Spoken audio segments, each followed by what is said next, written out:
It has been done. It has been ডান, এটা করা হয়েছে। ইট হ্যাজ বিন ডান, এটা করা হয়েছে। যে কাজটা করা হয়েছে, যে জিনিসটা খাওয়া হয়েছে, যেটা ধরা হয়েছে, যেটা মারা হয়েছে, সেটা ইট এর পরিবর্তে বলবো, তাহলেই কিন্তু হয়ে যাবে। ওকে, এখানে তুমি হ্যাজ বিন এর পরে রয়েছে কি ডান, এটা কি ভার্বের ফার্স্ট পার্টিসিপল রূপ। এখানে তুমি ডান এর পরিবর্তে এরকম যত ভার্বের 3 নং রূপটা রয়েছে, যত বলতে পারবা তত বাক্য হয়ে যাবে। ইট হ্যাজ বিন ডান, এটা করা হয়েছে। ইট হ্যাজ বিন মেড, এটা তৈরি করা হয়েছে। ইট হ্যাজ বিন রিটেন, এটা লেখা হয়েছে। ইট হ্যাজ বিন ইটেন, এটা খাওয়া হয়েছে। ইট হ্যাজ বিন প্লেড, এটা খেলা হয়েছে। খুব সহজ কিন্তু। ওকে, এখন যদি বলি যে ভাত খাওয়া হয়েছে, ইটেন, যে জিনিসটা খাওয়া হয়েছে সেটা শুধু ইট এর পরিবর্তে বলবো rice. Rice has been eaten, ভাত খাওয়া হয়েছে। ইট এর পরিবর্তে বলবো কি rice. Rice has been eaten, ভাত খাওয়া হয়েছে। যদি বলি একটা চিঠি লেখা হয়েছে, a letter has been written. A letter has been written, একটা চিঠি লেখা হয়েছে। যদি বলি বল খেলা হয়েছে, সেই ক্ষেত্রে হবে কি রাইস এর জায়গায় বলবো কি শুধু ball. Ball has been played. Ball has been played, ball খেলা হয়েছে।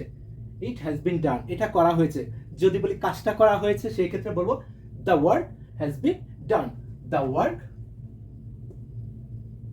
হ্যাজ বিন ডান, কাজটা করা হয়েছে। ইট এর পরিবর্তে এদেরকে ইউজ করব। এখানে যে জিনিসটা ইউজ করব সেটা যদি সিঙ্গেল হয়, একলা হয়, সেই ক্ষেত্রে হবে কি হ্যাজ বিন। যদি সংখ্যায় বেশি হয় তখন বলবো কি হ্যাভ বিন। এই বিষয়টা অবশ্যই আমাদের মনে রাখতে হবে। ওকে, তখন হ্যাজ এর পরিবর্তে হবে কি হ্যাভ। ক্লিয়ার? এখন যদি বলি যে কাজটা করা যেতে পারে, ভাত খাওয়া যেতে পারে, এটা করা যেতে পারে, সেই ক্ষেত্রে এখানে হ্যাজ বিন এর পরিবর্তে বলবো ক্যান বি, তাহলে হবে ইট ক্যান বি ডান, এটা করা যেতে পারে। ইট ক্যান বি ডান, এটা করা যেতে পারে, এটা খাওয়া যেতে পারে। ইট ক্যান বি ইটেন, এটা লেখা যেতে পারে। ইট ক্যান বি রিটেন, এটা তৈরি করা যেতে পারে। ইট ক্যান বি মেড, এটা খেলা যেতে পারে। It can be played. খুব সহজ কিন্তু, খুব ইজিলি কিন্তু সেন্টেন্সগুলি তৈরি করতে পারবো। ইটের পরিবর্তে এদেরকে ইউজ করবো, তাহলে কিন্তু হয়ে যাবে। যদি বলি ভাত খাওয়া যেতে পারে, রাইস ক্যান বি ইটেন। বল খেলা যেতে পারে, বল ক্যান বি প্লেড। একটা চিঠি লেখা যেতে পারে, a letter can be written. খুব ইজি কিন্তু।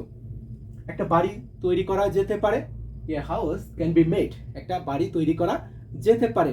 একটা বাড়ি তৈরি করা হয়েছে, a house has been made. A house has been made. খুব সহজ কিন্তু। এখন যদি বলি এই কাজগুলি করা কি উচিত, সেই ক্ষেত্রে এখানে বলবো কি শুড বি, তাহলেই কিন্তু হয়ে যাবে। এটা করা উচিত, ইট শুড বি ডান। এটা করা উচিত, ইট শুড বি ডান। এটা তৈরি করা উচিত, ইট শুড বি মেড, এটা তৈরি করা উচিত। ইট শুড বি রিটেন, এটা লেখা উচিত। ইট শুড বি ইটেন, এটা খাওয়া উচিত। ইট শুড বি প্লেড, এটা খেলা উচিত। এখানে ইটের পরিবর্তে এরকম যে কাজটা করা হবে সেটা বলবো, তাহলেই কিন্তু হয়ে যাবে। এভাবে যদি শিখতে পারি, আশা করি সবাই ইংলিশটা তৈরি করতে পারবো, সবাই ইংলিশটা বলতে পারবো। কোনো একটি কাজ করা হয়েছে, যে কাজটা করা হয়েছে সেটাকে ইটের পরিবর্তে বলবো। কোনো একটি কাজ করা যেতে পারে, যেই কাজটা করা যেতে পারে সেটা ইটের পরিবর্তে বলবো। কোনো একটি কাজ করা উচিত, যে কাজটা করা উচিত সেটা ইট এর পরিবর্তে বলবো। তারপর এদের অনুযায়ী যে ভার্বটা ইউজ করব সেটা হবে কি এরকম, ভার্বের 3 নং রূপটা, তাহলেই হবে। করা হয়েছে হ্যাজ বিন অথবা কি হ্যাভ বিন। করা যেতে পারে বলবো কি সবার সাথে ক্যান বি, সবার সাথে ক্যান বি। করা উচিত সবার সাথে হবে কি শুড বি।